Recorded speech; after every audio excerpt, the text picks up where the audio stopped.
ധാരണയോട് ഓതി റുക്കൂ സുജൂദ്. ഇപ്പൊ റുക്കൂ ഒക്കെ നോക്കി ശരിക്ക് ഒരു മനുഷ്യന് ഖുശൂ ഉണ്ടാകാനുള്ള അതിന്റെ ഘടന ഉണ്ടെങ്കിൽ ഇങ്ങനെ ശരിക്ക് നിൽക്കുകയായിരുന്നു. പെട്ടെന്ന് ഫാത്തിഹയും സൂറത്തും കഴിഞ്ഞപ്പോ ഇങ്ങനെ കുഴഞ്ഞു. അപ്പൊ എനിക്ക് ഇങ്ങനെ ഒരു സമയം വരാനുണ്ടാവുമല്ലോ, ആയുസുണ്ടെങ്കിൽ അത് കുഴഞ്ഞു വീണാ ഉണ്ടാവില്ല. കുഴഞ്ഞു വീണിയില്ലെങ്കിൽ ഞാൻ ഇങ്ങനെ ഒരു അവസരം ഉണ്ടല്ലോ, വയസ്സാകണം. അത് കഴിഞ്ഞ് നേരെ പിന്നെ ഇങ്ങനെ പോകണം, ഒന്ന് എഴുന്നേറ്റാണ്ട് പിന്നെ ഇങ്ങനെ പോകും.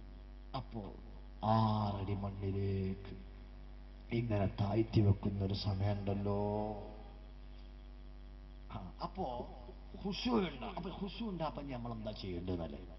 ഈ പറഞ്ഞ മാതിരി ഒക്കെ ചെയ്യും. മഹാനായ ഇമാം അബ്ദുല്ലാഹിബ്നു അദ്ദാദ് റളിയല്ലാഹു അൻഹു നമ്മളെ പോലെ നാടന്മാർക്ക് മനസ്സിലാകാം വേറെ യുക്തി പറഞ്ഞു തന്നിട്ടുണ്ട്. അതെന്തായാലും ഈ പറഞ്ഞുകൊണ്ടിരിക്കുന്നതിന്റെ എഴുത്തിലേക്ക് ഇങ്ങനെ ചിന്തിച്ചാൽ മതി. പടച്ചോനെ പറ്റി ഓർമ്മ പേടിയും വരുന്ന ഒന്നുമില്ല, നമ്മൾ നിസ്കരിക്കുന്നതും വരുന്നില്ല. എന്നാല് അൽഹംദുലില്ലാഹി റബ്ബിൽ ആലമീൻ അർറഹ്മാനി റഹീം, ആ എഴുതിയ രൂപല്ലേ, അതിനേക്ക് ഇങ്ങനെ ധാരണിച്ചു ഓതിയാലും ഖുശൂഉ ക്രമീനാല ഉണ്ടാകുമെന്ന് മഹാനായ അബ്ദുല്ലാഹിബ്നു അദ്ദാദ് റളിയല്ലാഹു അൻഹു രേഖപ്പെടുത്തിയ കാണാം. നമുക്കൊരു യുക്തി കിട്ടിയില്ലപ്പോ ചെറുപ്പക്കാർക്ക് പെട്ടെന്ന് ഖുശൂഉ ഉണ്ടാകാനുള്ള ഒരു മാർഗമാണ് ഈ ഖുശൂഉ എന്ന് പറഞ്ഞാൽ. എന്തായാലും നിങ്ങൾ ചെയ്യുന്ന കാര്യത്തിൽ ഒരു ബോധം ഉണ്ടാവുക, അങ്ങനെ വ്യാഖ്യാനം നൽകിയിട്ടുണ്ട് പണ്ഡിതന്മാര്. അല്ലാതെ പടച്ചോനെ പേടിച്ച് ആകെപ്പാടിന്റെ ഇടങ്ങാറായിട്ട് എത്ര റക്കായത്തായിന്നും കൊടുത്തല്ല പേടിച്ച് അയ്യപ്പം ഞങ്ങളുടെ നമ്മൾ അയ്യമ്പിടി എന്ന് പറഞ്ഞ മാതിരി കരഞ്ഞ് അങ്ങനെ ഇടങ്ങാറാകാൻ ഖുശൂഇന് അർത്ഥമല്ല. പടച്ച റബ്ബിന്റെ മുന്നിൽ നിന്നുകൊണ്ട് ഞാനിപ്പൊ ഇന്ന സംഗതികളൊക്കെ ചെയ്യുന്നുണ്ട്, ഇന്നത് പറഞ്ഞിട്ടുണ്ട് എന്നുള്ള നിലക്ക് ചെയ്തതിനാണ് ഖുശൂഉ എന്ന് പറയാം. അല്ലാതെ പുറത്ത് നടക്കുന്ന സംഗതികളൊന്നും ഞാൻ ആ ബസ്സിന്റെ ഓണടി കേട്ടു അല്ലെങ്കിൽ അത് ചാട്ടാക്കണ കേട്ട് ഇനി എനിക്ക് ഖുശൂഉ ഉണ്ടായില്ലേന്ന് അങ്ങനെ നമ്മൾ ഇറങ്ങാറാണ്ട ആവശ്യമില്ല. നമ്മൾ ഈ ചെയ്യണ സംഗതിയെ പറ്റി ഒരു ധാരണ ഉണ്ടായാൽ മതി. അത് നമ്മൾ ആലോചിക്കേണ്ട കാര്യമാണ്. വിശദീകരണത്തിലേക്ക് ഞാൻ പോവല്ല. അപ്പൊ അങ്ങനെ ഖുശൂഅോട് കൂടെ നമ്മൾ നിസ്കരിക്കും. നിങ്ങൾ നോക്കുക, തഹിയ്യാത്തിലൊക്കെ നമ്മൾ പടച്ചോനോട് എന്തുമാതിരിയുള്ള ദുആയാണ് അല്ലേ? അല്ലാഹുമ്മ ഗ്ഫിർ ലീ മാ ഖദ്ദംതു വമാ അഖർതു വമാ അസ്റർതു വമാ അലൻതു വമാ അസ്റഫ്തു. അല്ലേ? ഞാൻ രഹസ്യമായി ചെയ്ത തെറ്റ്, പരസ്യമായി ചെയ്ത തെറ്റ്, ഞാൻ ഇപ്പോഴും ഓർക്കുന്ന തെറ്റ്, ഞാൻ മറന്നുപോയ തെറ്റ് ഒക്കെ അനക്കറിയാം. അൻതൽ മുഖദ്ദിമു വഅൻതൽ മുഅഖിറു, നീ അങ്ങനെ ജീവിതത്തിന് തുടക്കമില്ലാത്തവനും ജീവിതത്തിന് അവസാനമില്ലാത്തവനുമായതുകൊണ്ട് എന്റെ ഒളിഞ്ഞും തെളിഞ്ഞും മറഞ്ഞും ഞാൻ ചെയ്ത സംഗതികളൊക്കെ നീ അറിഞ്ഞിട്ടുണ്ടല്ലോ. അത് പുറത്തു തരണേ, അത് പുറത്തു തരണേ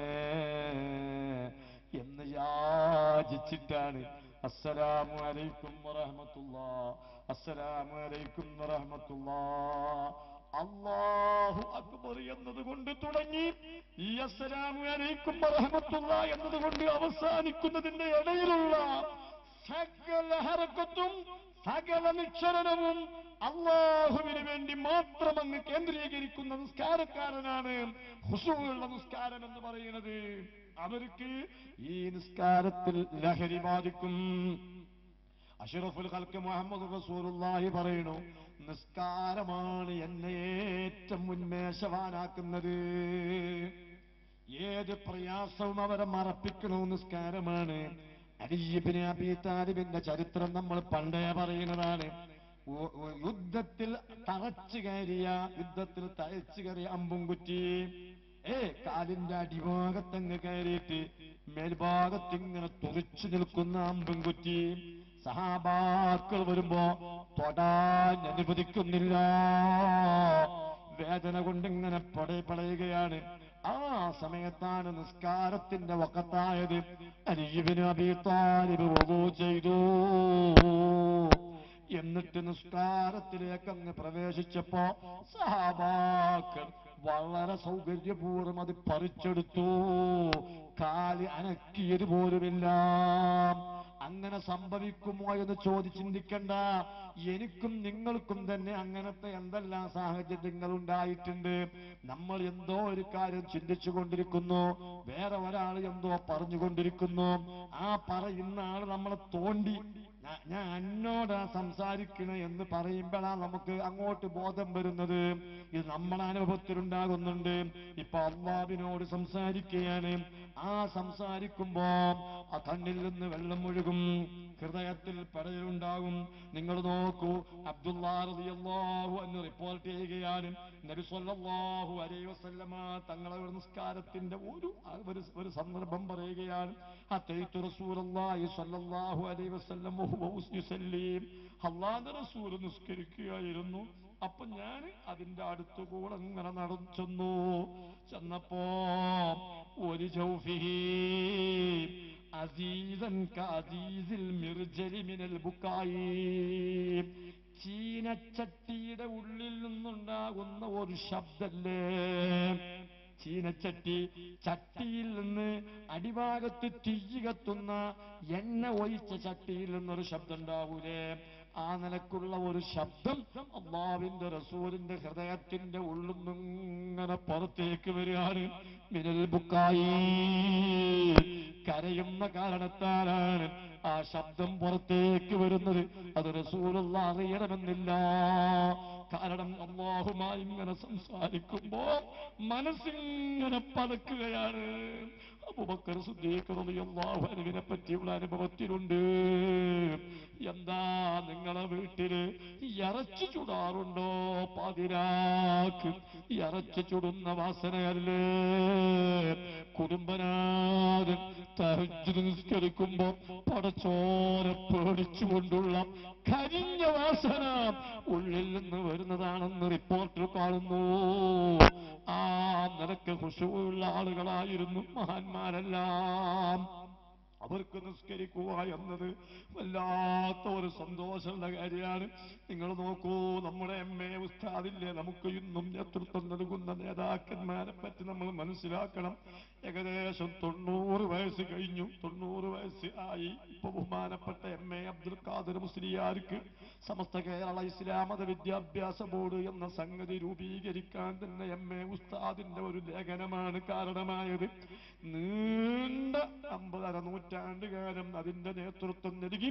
പിന്നീട് ഒരു വഴിത്തിരിവ് കാരണം സുന്നി വിദ്യാഭ്യാസ ബോർഡായി.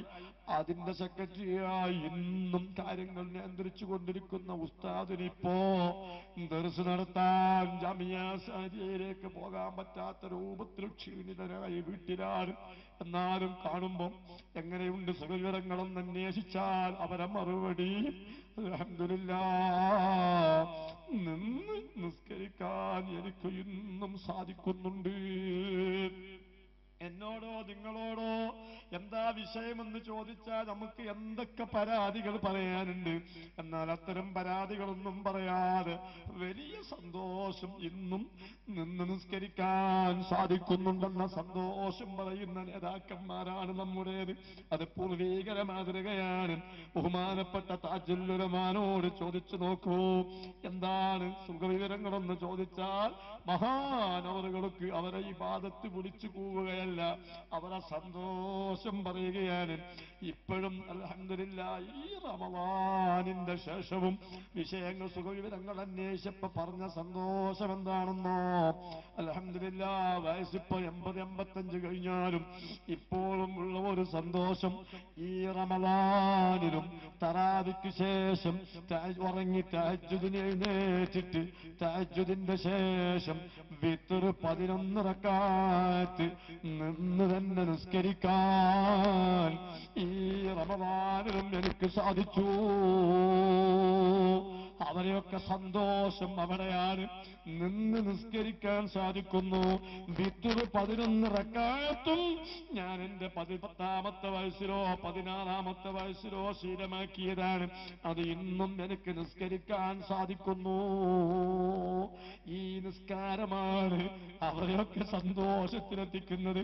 അതേ സമയത്ത് നമ്മുടെ സ്ഥിതി ആരെങ്കിലും ഓർക്കുന്നുണ്ടോ? ഒരു മഹല്ലത്തിൽ നമ്മുടെ സംഘടനാ പ്രവർത്തനം ഏശിയിട്ടുണ്ടോ എന്നതിന്റെ തെളിവ് സുബഹി ജമാഅത്തിന് നമ്മളെ പള്ളികളിൽ ആളുകൾ വർദ്ധിക്കുന്നുണ്ടോ? അത് നോക്കിയിട്ടേ അത് വിലയിരുത്താൻ പറ്റുകയുള്ളൂ.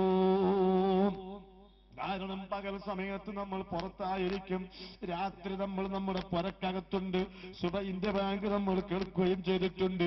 എന്നിട്ട് എന്തുകൊണ്ട് നമ്മൾ സുബൈ ജമാഅത്തിന് പള്ളിയിലേക്ക് വരുന്നില്ല? ഒരു തമാശ കേൾക്കണ്ടേ നിങ്ങൾക്ക്? 40 വയസ്സായ ഒരാൾ ഒരു ഡോക്ടറെ സമീപിച്ചാൽ അയാൾ പറയണു, നിങ്ങൾക്ക് ചെറിയ ഒരു കൊളസ്ട്രോളിന്റെ ശാഖയുണ്ട്, നിങ്ങൾക്ക് ഷുഗറും അല്പം ഓവറായി ഞാൻ കാണുന്നുണ്ട്, ഗുളിക ഇപ്പം കുടിക്കേണ്ട ആവശ്യമില്ല, നിങ്ങൾ ചുരുങ്ങിയതൊരു 5 കിലോമീറ്റർ നടന്നാൽ മതി.